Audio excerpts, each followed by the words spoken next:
Chris Scouser here with Matt Howell. And on this episode of The First Run, Matt and I are going to discuss Lego Movie 2, the second part. It's the sequel to the first Lego movie. It's the fourth Lego movie in 5 years. And this time, though, we have the return of Emmett and Wyldstyle, and the whole crew is back. And this time, there's a younger sister, an adventure to another galaxy. And Matt, we're both going to kind of learn and grow up together. We're also going to discuss the Netflix satirical thriller horror film Velvet Buzzsaw from Dan Gilroy, who had previously brought us Nightcrawler, which is a film that Matt and I both enjoyed. Once again, teams with Jake Gyllenhaal about an art critic who, well, something happens. Matt will explain that one to you, I think, because I like to give him the more difficult ones. And then finally, we'll wrap up the show where we'll discuss what our 5 favorite cursed items are in the movies. So, cool. Let's start everything off with a clip from Lego Movie 2. Welcome to the Palace of Infinite Reflection, our self-re-education celebrity center. Namaste. Ooh, sounds spiritual. It is so spiritual. Sounds like a trap. This guy's a vampire. Attractive, non-threatening teen vampire. I like to talk about feelings and how we're in love, but can't be together. Isn't that beautiful? I'll answer that. It's very beautiful. The heart wants what it wants. I also DJ on the side and wear women's jeans. Wow. Guys, we have to stay tough and gritty. Do not let them soften you up into... Yeah, I love getting barnacles scrubbed off me bilge pump. Really, right into it. So that is, of course, Lego Movie 2. That's Elizabeth Banks as Wyldstyle there. And so this time out, Emmett and Lucy Wyldstyle, as she's known colloquially. So things have changed, right, Matt? It's 5 years later, and Legoland is a wasteland. Some big apocalyptic event has happened because our star, our young man, has kind of grown into these more dramatic type moments. So Legoland has suffered accordingly. And part of this now is the introduction of the younger sister who just wants to play with him. And this film is all about kind of just growing up and accepting your sister or your sibling and learning to play together, and also realizing that, you know what, Matt, maybe everything isn't awesome, and maybe that's okay. So we were both big fans of the Lego movie, the original one. I was surprised and shocked how much actually that I enjoyed it. I thought it was exceptionally well done, very smart, very funny, very clever. And this time, I don't know if I feel the same way. What are your thoughts, Matt, on Lego Movie 2 second? Yeah, I feel like it was a bit of a letdown. We both really enjoyed the Lego movie. We thought it was very clever. Had a lot of little asides and non sequiturs, which were just hilarious to catch for the kind of the nerds who are really paying attention, like us. I just watched it again today, the original, with my daughter, and I still thought it was funny. And as I sat there and I watched it, I was like, man, they really lost something between that and this. And I don't know what it is. I don't know why they lost what they lost, because we thought the Batman Lego movie was actually quite funny as well. Yep. For all of its kind of deep dives into Bat lore, if you will. But I don't know. This one is just, it just feels really flat. It doesn't have the kind of sense of joy and purpose that the first one did, and it doesn't have the jokes that are there. They just don't really stick like they did before. Like I didn't get any of the winking nods. It's like, yeah. Whereas I felt like I was a part of something, like I was catching the in joke, even though I really wasn't the only one catching it. Whereas this, I was just kind of like, oh yeah, I see what you're doing, and it's not working. Miller and Lord. I sadly am inclined to agree with you. It really just doesn't have the same magic or pop that the original did. You know, and it really takes a while to get going. Mm-hmm. I think the first half hour you could almost jettison. It's all set piece, and it's really nothing really that entertaining or interesting about it. I think once Emmett breaks through the cellar door Stargate thing, right? Mm-hmm. I think it ends up picking up a little more momentum, but still not enough to keep me really engaged in enjoying this thing. There are moments that I found engaging. Bruce Willis was kind of fun, but I think totally upstaged by my man Momoa as Aquaman. Even though he probably has 2 lines in the whole thing. I think one of which is my man. That's right. See, that I really enjoyed, but all in all, just an inferior sequel. All the beats are there, but they just don't have the same impact. I think it tries to kind of expand on some of the themes of the original, like I said, about growing up and being at peace with the struggles of life, but it's all just kind of clumsy. It's just not, the message doesn't really hit as strongly as they want it to, unfortunately. I think it's fairly solid family entertainment. Right. But it doesn't have that universal appeal and all around just awesomeness, if I may, of the first film. Yeah, I have to agree. It was definitely missing something, which was a disappointment. And not for nothing, it's not taking the world by storm. It's brought back some disappointing box office numbers. So it's really too bad. That I hope that it doesn't end with tarnish the reputation of the Lego Movie. Although, what was the other one? Lego Ninjago? That was the other. Did I see that? I don't know if I did. If I did, it didn't make any impact. So maybe they just gone to the well one too many times. I didn't see it at all. So right now it's pulled in 52.5. Okay. That's global. 34.4 here. Cost about $100 million to make. Okay. So I think they were expecting at least that 50 domestic. Right. At least. So it is underperforming at this point. Is it saturation? Is this a Warner Brothers Prince thing? Right? Have we gotten too many of these? Though that was a very different dynamic. I just been listening to a lot of Prince lately. But do you think having 4 films in 5 years, was that too much? Maybe. But I mean, if you think of those 4 films that came out, I mean, 2 of them, one of them is a classic and the other one of them is really, really solid. And one was just a straight up commercial, so I don't think that one really counts. I guess maybe you're referring to Ninjago. I assume. Yeah, exactly. Yeah, and maybe just Miller and Lord. Maybe they just don't have anything. It's kind of like think of it as like the band that releases a classic first album because they have been honing those songs for so long and all these dusty clubs, and then finally when they have a bunch of money and a lot of pressure, they can't really produce something as great as the first time around, and expectations are really high. I think that's really what this is. Are you taking another shot at me and my Spin Doctors fandom? Is that what's happening right now? No, because I wouldn't call that first. What is it? Cracked rear view? What is it? Spin Doc? No, that's Hootie. Oh, okay. Whatever. Spin Doctors is Pocket Full of Kryptonite, which is a great album. And the second one is actually really good. And then the third and fourth ones, I could probably assemble a great album out of the next 3 albums. But I just won't stand or sit for any mocking of my beloved Chris Barron and his Spin Doctors. We could probably come with a more culturally relevant example. We could come with a better example than that with the 2 music nerds who stopped listening to music about 5-10 years ago. New music anyway. But we could come up with something better than Spin Doctors, Chris. Oh, I don't know. The new David Byrne album I kind of liked, but is that probably not what you're talking about? No, that's an old man. That's an old man. That's the other thing I've listened to. Old men. A lot of Talking Heads lately too. Yeah, I was always a greatest hits guy, and I've been diving in the albums and really enjoying that. So, Lego Movie Part 2. Yeah, here we go. I'm gonna give it B-. That might be a little high. But my daughter really liked it. A lot of the kids that were in the theater around us seemed to really like it. So what do I know? I mean, that's really the audience for this thing. So I'm gonna give it a B-. And you know what? I really enjoy the catchy song. It is a very catchy song, and it did get stuck in my head for 2 days straight. So I'll give it that. I think it did do that. So once again, just a chasm in the grades between you and me. Yeah. C+. Oh wow! For Lego Movie 2.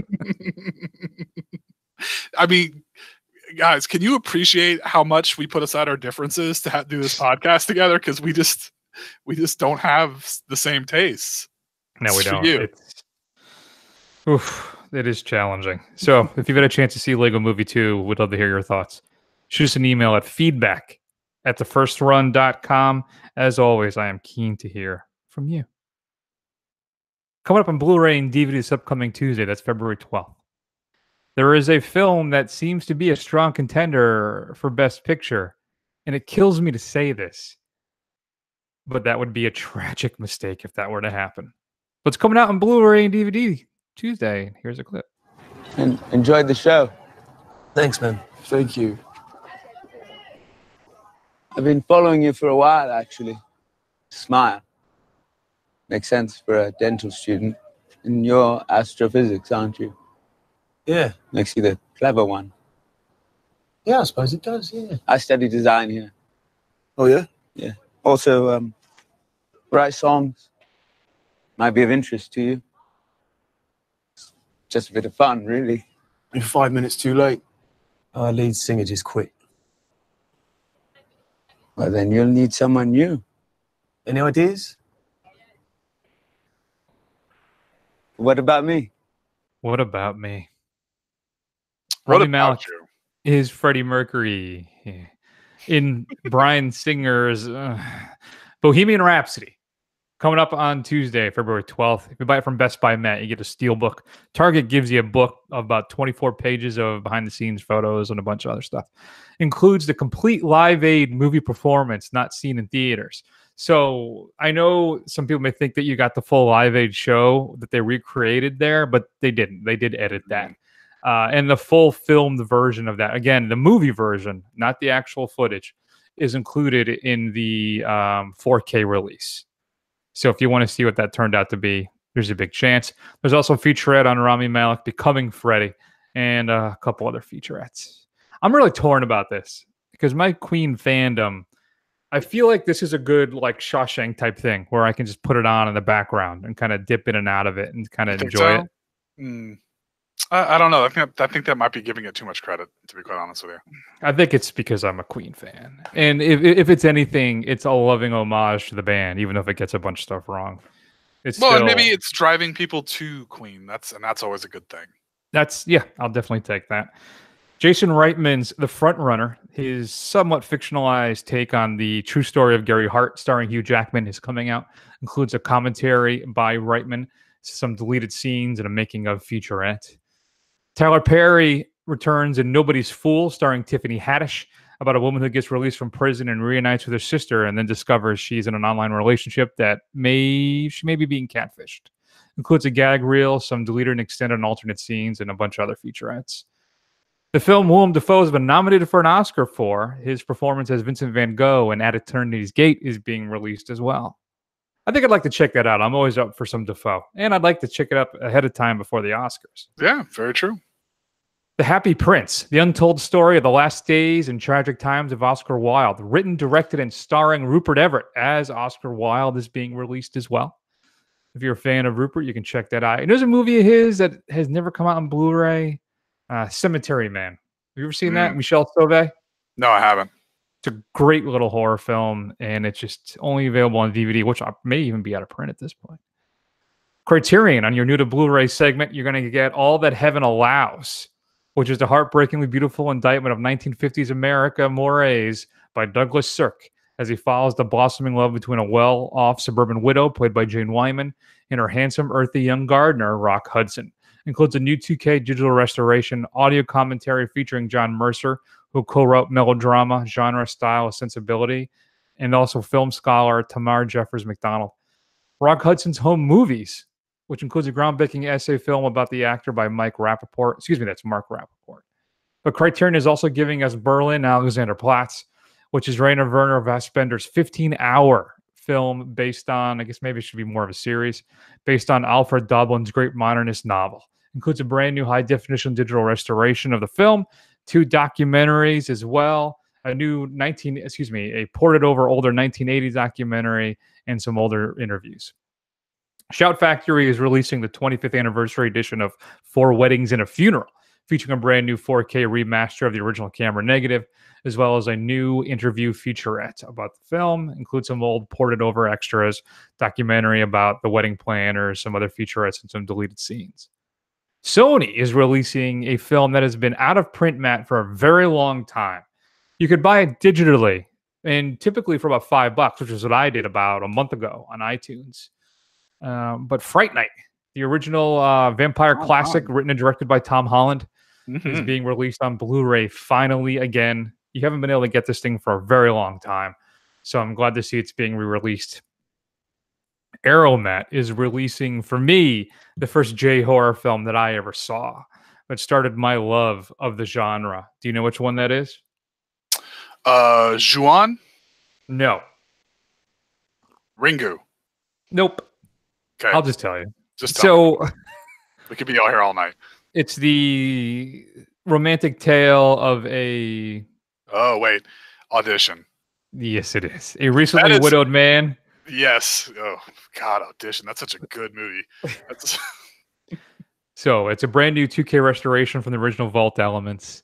Arrow is releasing Audition, an audio commentary with Mike, as well as a screenwriter, Daisuke Tengan. Brand new commentary by Mike biographer Tom Mess, who examines the film and its source novel, includes an introduction by Mike, and a bunch of stuff. The first pressing includes an illustrated collector's booklet featuring new writings on the film by Anton Batel.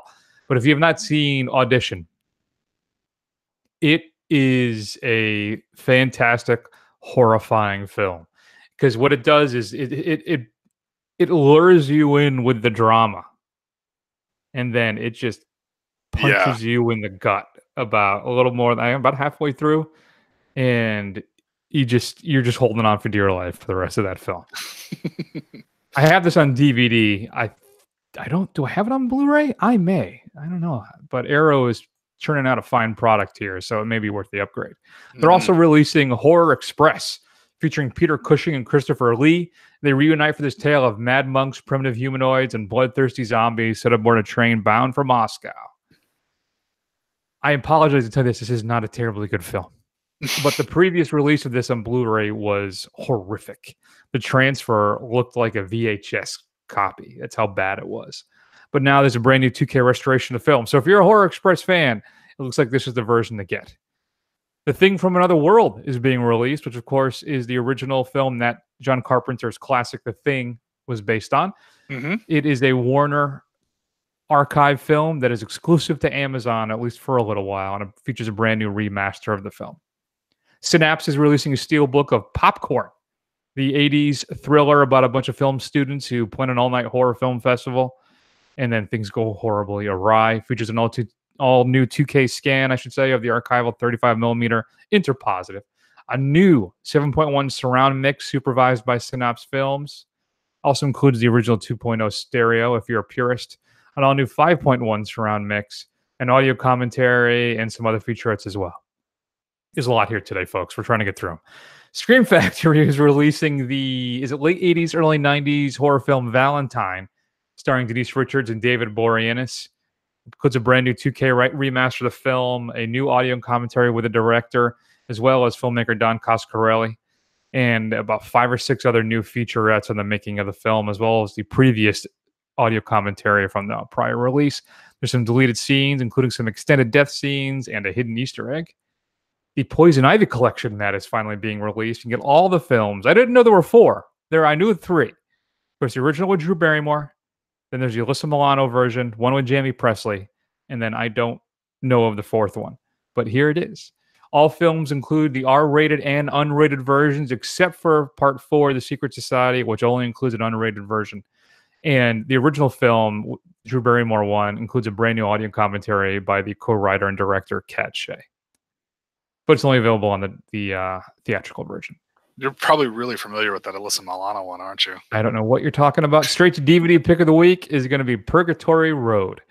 On the highways of Mississippi, a psychotic priest and his brother are on a crusade to absolve sinners with their own brand of murder.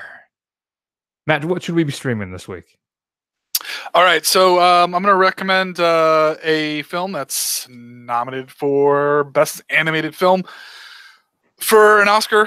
The Incredibles 2, or as the French would say, The Incroyable 2, stars, Fancy. Fancy, I know. It's the continuation of the Incredibles family, whereas Mrs. Incredible, Elastigirl, she becomes the kind of new hero du jour, and Mr. Incredible has to learn how to kind of live in the shadow and take care of his kids while nefarious things happen and are afoot. We enjoyed it. I didn't enjoy it as much as the first film, but it was still pretty solid. Yeah, a lot of that going around, but I liked it better than the Lego Movie 2 movie. So there you go. There you go. All right, Matt, let's go ahead then and let's move on to the next segment, which of course will be our discussion of Velvet Buzzsaw, which I'll have Matt talk about in earnest. Critique is so limiting and emotionally draining. I'm hoping you find something to explain what's happening. I'm quite curious to know what you think. I think sober hasn't been good for him. Pierce was in the full bloom of alcoholism here. Exactly. Never should have quit drinking. No originality. No courage. My opinion. I can't save you. I found something. Who did these? Mesmeric. A guy upstairs, he died. And you just took them. He had no family or friends. I can make you rich. Matt, as always, every episode is particularly mastered for a specific listening experience. This week, it's all about art, museum, gallery stuff. So if you're walking through a gallery, you want to be listening to this episode because it's been particularly mixed and mastered for that experience. Matt, why don't you explain why? What is Velvet Buzzsaw all about? All right. So as Chris alluded to, he likes to give me the hard ones. So I'm really going to ruin his fun by just reading the synopsis off of the internet. After paintings by an unknown artist are discovered, a supernatural force enacts revenge on those who have allowed their greed to get in the way of art. And you know what? That's actually a pretty apt description. You are a coward. All right. I'm a coward. So really what I want to know though, Chris, is yes. I'm going to direct this discussion back towards you. Please. So people may not know, you know, I know the biography of our lives is voluminous. And I know a lot of people, you know, only want to get to the highlights, but Chris P. Descalzo, is a bit of an artist. He went to art school. Very little bit. He enjoys not only film and music, but other forms of art. So really, Chris, I want you to tell me what you, as the artiste of the two of us, the one who has the real bona fides, what does he think of this? So I never feel more of a fraud and more pretentious when I use the term film. I enjoy film. So it does sneak in there every now and again. It does. It certainly does. The Velvet of the Buzzsaws. So Dan Gilroy, all right, who gave us Nightcrawler, where Gyllenhaal plays just kind of this sleazy, what is he, work for hire photographer trying to get the, you know, if it bleeds, it leads type of lead here. And that thing goes down a really fascinating and dark path. It's kind of like the dirtier, though maybe not as artistic cousin to Drive, kind of that same LA noir feel to it, but without, I think, half of the artistic merit. So Velvet Buzzsaw, though, Gyllenhaal plays the art critic. They discover these paintings. People become obsessed with them, except that these paintings are cursed and they infect art to kill people, I guess. Right. The thing, I don't know if it really has a set internal logic with this film, with the monster or whatever it is. So fine, I guess. I enjoyed, I think, perhaps the critique and satire of the art world maybe than I did the horror elements. I think also it kind of loses a bit of its pop and a little bit of its steam as it, for the last third of the film, when it basically becomes more of a straightforward horror film. Though I did feel that Rene Russo's character's arc at the end was interesting, though in a bit then I got angry about it because I felt it may have been a little clumsy given the layout of how that happens. Sure. I'm really trying to dance around this. Yeah. So, but one thing I can say is I appreciate that Gyllenhaal clearly is having a blast with this role. And for the ladies who enjoy some Gyllenhaal rear, you get a few of that. You're in for a treat. Okay. I think it works mostly as a camp horror film. My only concern is, Matt, it doesn't go far enough. If you're gonna make this movie, you make this movie.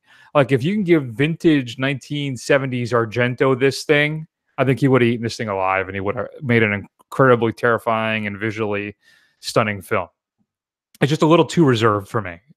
Go all out, and really just knock this thing out of the park. Go double, make the horror even more horrifying, make the satire bite and kick even more.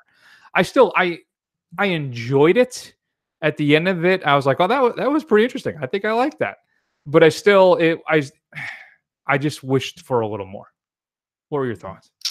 Yeah, so I think my thoughts are about the same, except they're much deeper. I could not stand this film. I really did not like it at all.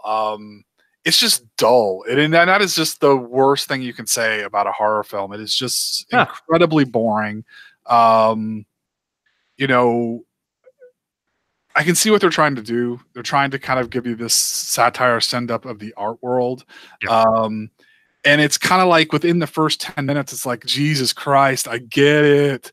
People in the art world are pretentious. Yes, I get it. They're all got their heads up their own asses and their own sense of self-importance, yada, yada, yada. I mean, Christ, it's like I'm listening to Chris talk again. I'm just kidding, buddy. I couldn't help it. But yeah, I mean, it gets old so fast. And then by the time the kind of, I don't know, the supernatural revenge pieces of the plot start to kick in, it's like, I couldn't barely muster myself to care. And it's like almost like, and at best, the most I could say is, yes, please kill this person quickly and violently, please, because I hated every character in this film. Well, I think you're supposed to. Yeah, I understand. I get that you're supposed to, but I mean, but it wasn't like I even hated them and I enjoyed hating them kind of thing. It's not. It's like I just didn't want them to be on the screen anymore. Even Gyllenhaal. Yeah, well, I mean, sometimes, Matt, when you're this wrong, it's you can just all you can really do is accept that and then just kind of move on. So it's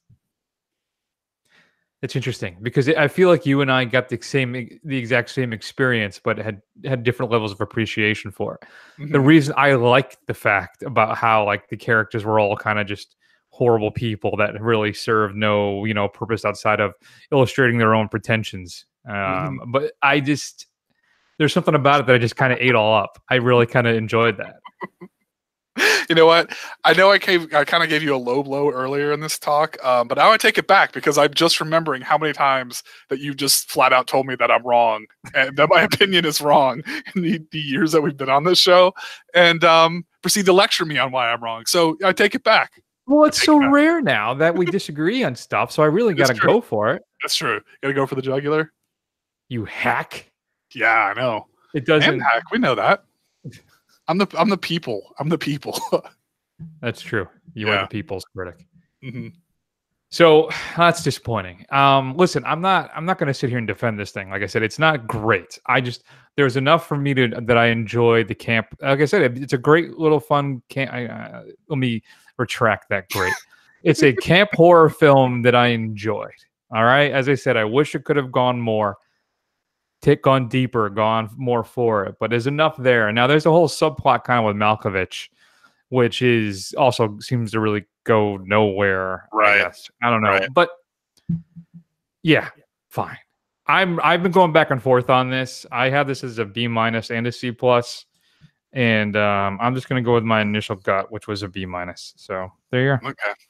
Well, I'm going to give this thing a D+. I was not a fan of this at all. I expected to like it more, but I was just really disappointed. I just could not get behind anybody or anything, and it's just not a well thought out film.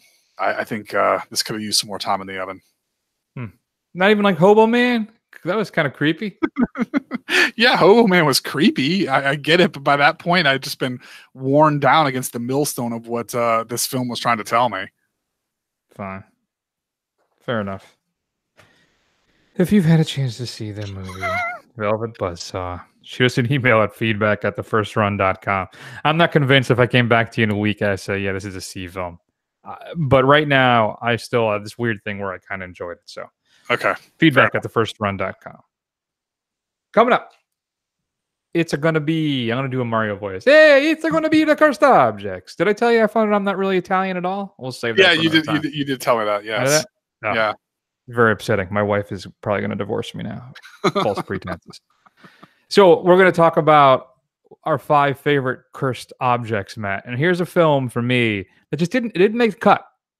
It may be on yours, so I'm sorry if I'm spoiling anything, but this one just didn't quite make it. Have you heard about this videotape that kills you when you watch it? What kind of tape? A tape.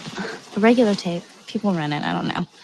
You start to play it, and it's like somebody's nightmare. And suddenly, this woman comes on, smiling at you, right? Seeing you through the screen. And as soon as it's over, your phone rings. Someone knows you've watched it. And what they say is, you will die in 7 days. And exactly 7 days later, Who told you that? somebody from Rivera. Who told you? What's your problem? I've watched it. I remember how terrified I was watching that film. And it didn't make your list, huh? No, it's just we'll get into it, but it didn't. It's basically my number 6, and I could swap it out with my number 5. It's just that some of the ones in my list are just so much fun that I wanted to kind of keep them on there.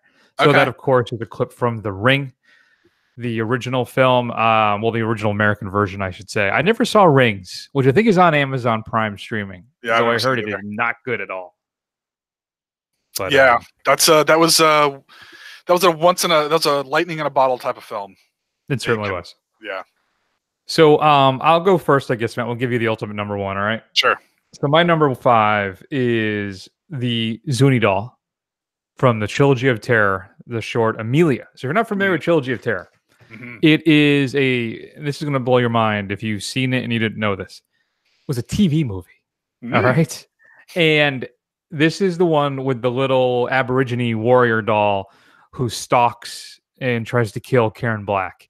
And it's got the really sharp pointed teeth, right? But it's tiny, the little wooden doll. That thing is scary as all hell.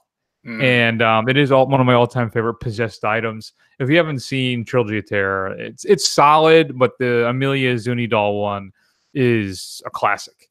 So you should definitely check it out. So that's why it's my number 5.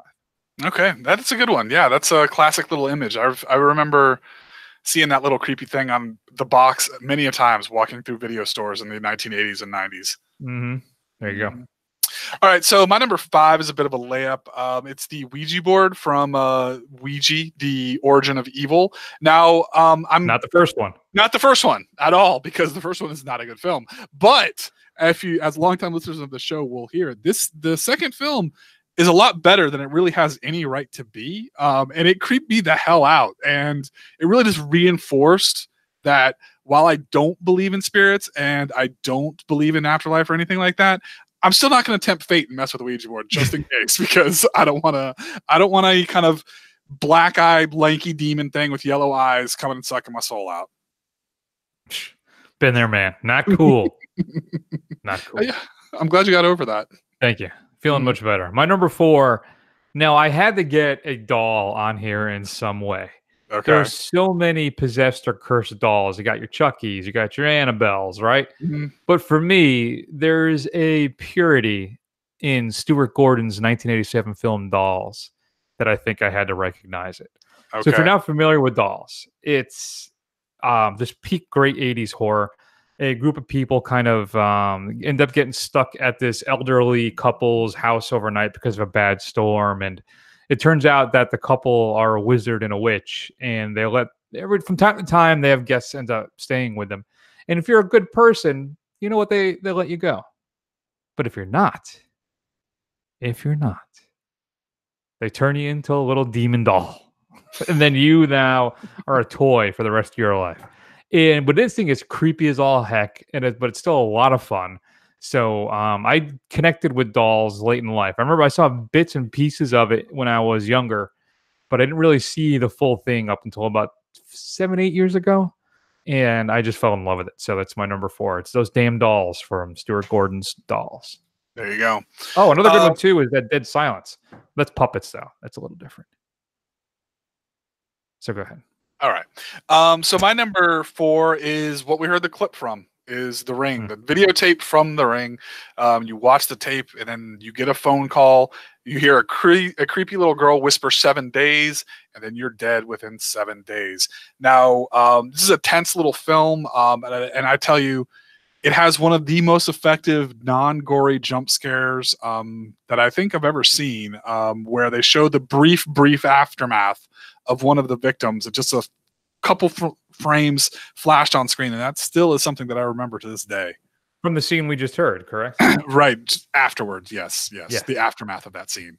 Yeah, that one. Oof, that was rough. I just got a chill just thinking about it. Actually, Yeah, it is scary as hell. Those few little frames, man. That was some scary stuff. I remember having it on DVD, and I actually rewound it just to kind of like, my God, just kind of get just still take it all in. Yeah. So my number 3 is the puzzle box from the Hellraiser films. Now, does that count as a cursed item? Or is it more of a key? What would you think? It's a cursed item, isn't it? Yeah, it may show up later. We may talk about it again.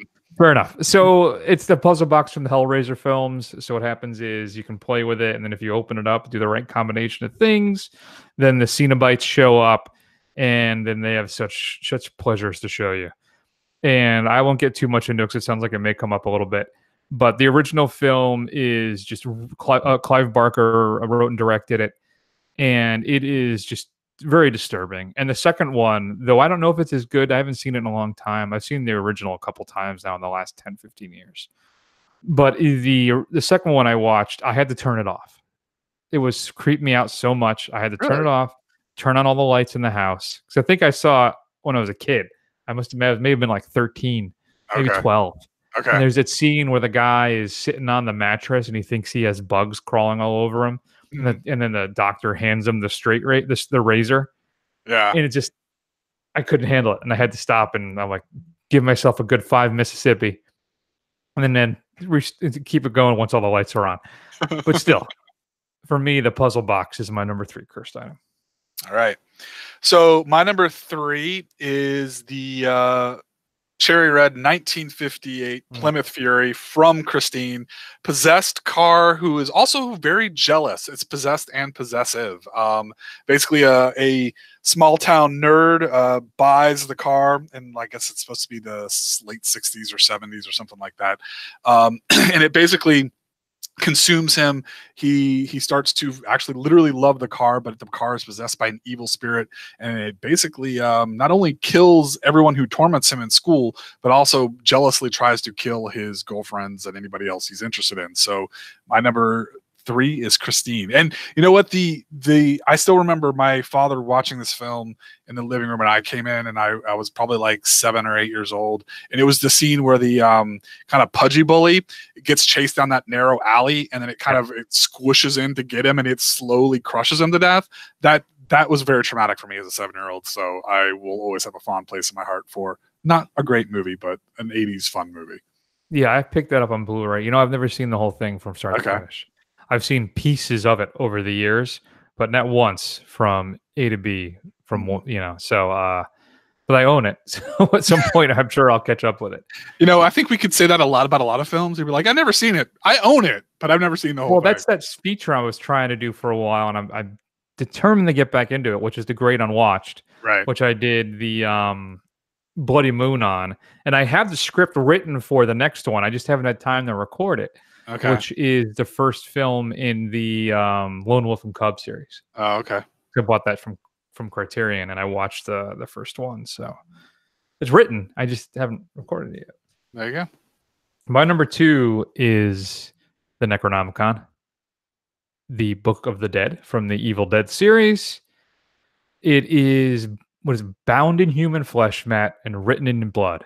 And it's basically how you conjure up and then hopefully potentially send back the demons into hell from the all-time classic series, of course. And it's creepy. I never had any of the Necronomicon DVD releases, because they released each film in the replicas. The problem was it was at a time when I had no money, and I had them on DVD already, so I couldn't justify spending $30-40 just to get the book. You know, Right. and now they're out of print. And I think they cost a fortune. Right. So that's just not going to happen. So, but still, when it comes to cursed items, I don't think you can get much better. Though obviously you can get one more better. But for me, the Necronomicon is right up there at the top of the list. That's crazy because my number 2 is also the Necronomicon. So I don't have a whole lot more to say about it, but I will say this. It seems to have its own bit of personality if you continue on through the films and into Starz' mostly really good series, Ash vs. the Evil Dead. That thing has a mind of its own. It does some talking and some other things. So it is definitely a cursed object. Have you watched that series? They're all on Netflix, I believe now, right? And I think so. I'm I think halfway through season 2. Okay. I've been distracted by other things, unfortunately. So, like I did the Jack Ryan series like in a week or a weekend. Okay, gotcha. Which was okay. Yeah, I haven't seen it yet. Very naughty. Lots of dirty stuff in it. Lots of nudity. And really? Smooching. Seems like, you know what? That John Krasinski, I'm on to him. I feel like he's got something going on. So I obviously know what your number 1 is, which blows my mind that it's not my number 1. The ultimate cursed object in the history of cinema is the Lost Ark of the Covenant. I can't think of another item. Yeah. It contains the power of God, Matt. It will melt your Nazi face. Right. It is a all-time classic. It's one of the greatest films ever made, Raiders of the Lost Ark, and nothing more powerful than the Ark. That's very true. And see, and I thought about it. I considered it very briefly, and this is why I don't think it belongs in the list, and why I'm going to say that you're wrong, because it's got the power of God in it. It doesn't mean it's cursed. It just holds his power, and it punishes the non-believers. It punishes the wicked. It's not a curse. Yeah, but if you're a Nazi or like a Candace Owens, you would consider it a curse for sure. I guess, but if the supernatural possession of the item, we'll put it that way. How does that sound? I guess. I think you're stretching. That's not a curse. The real top cursed item is the Lament configuration from the Hellraiser series. You mess with that thing, and then demons come out and shred your flesh and torture you for all eternity. That is much better than the Ark of the Covenant, which is a holy relic, Chris. All right. I'm going to rename the whole thing. So now it's just possessed items, and then now it's possessed by the power of the Lord. So now I am in the clear. All right. Well, there you go. Well, then why didn't you pick the Holy Grail, huh? As your number 2. Because the Ark's more powerful. That's why I said it should be your number 2. And this is my favorite. Which is not. I'm not ranking. But you're right. I mean, but Raiders of the Lost Ark is a fantastic film. So you know what? It's one of my favorite films of all time. It's one of the very few films that I can watch and it's still as entertaining as the first time I've ever watched it. I never get bored of watching that film, and so I'll allow it. You're wrong, but I'll allow it. I appreciate that. So do you have any honorable mentions? The only one I can think of is when you first suggested this is the thing that popped into my head immediately. I don't know if you saw the film Oculus. But basically the cursed mirror. Yeah. So with the cursed mirror. So when you said that, that's the immediate thing I thought of. I didn't put it on my list, so maybe I should have, because that was where I immediately went. But that's my honorable mention for this list here. It's number 1 in my honorable mentions as well. When I wrote my list, it's the first thing I thought of too. Yeah. So Oculus, I know it sounds crazy having a possessed mirror, but I'm telling you folks, this is really good. Yeah, it is. Annabelle, the Flanagan version, of course. I threw on there Chucky, Christine, the spheres from the Phantasm movies. Right. The painting in Ghostbusters 2, I guess. The television in Poltergeist. The videotape in The Ring. The button from Drag Me to Hell. The Ouija board in Origin of Evil, Ouija 2. Those puppets in Dead Silence. The puppets in the Puppet Master movies as well. Yeah. And then Death Spa, which is a possessed workout club. Which if you haven't seen, back when I used to watch it, when I was single, I would do a Sunday night feature where I would watch really bad horror films and then live tweet them. And one of them was Death Spa. Okay. Which is just atrocious. In the best way. Oh, in the very best way. And then finally, the other one I'm surprised didn't make your list was the One Ring to Rule Them All from the Lord of the Rings movie. Yeah. See, again, I didn't know if that counted as a cursed item, so maybe I was being a little too narrow in my focus. I almost put it on the list, but I didn't.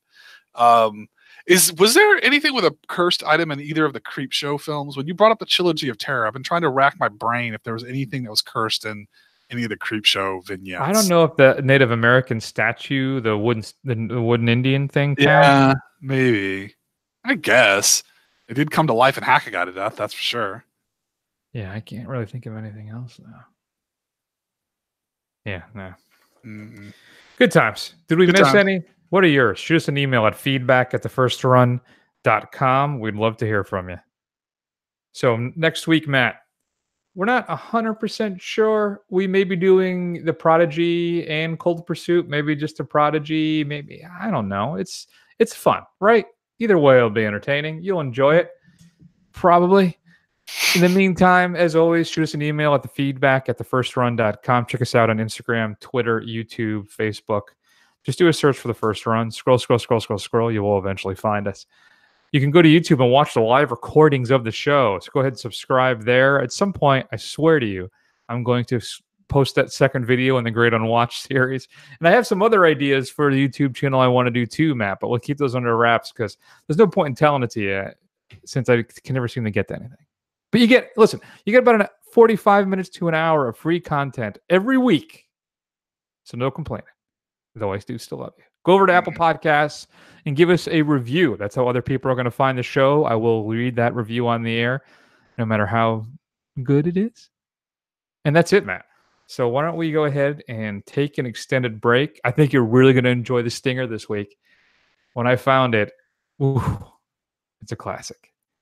So let's take an extended break, and we'll see you all soon.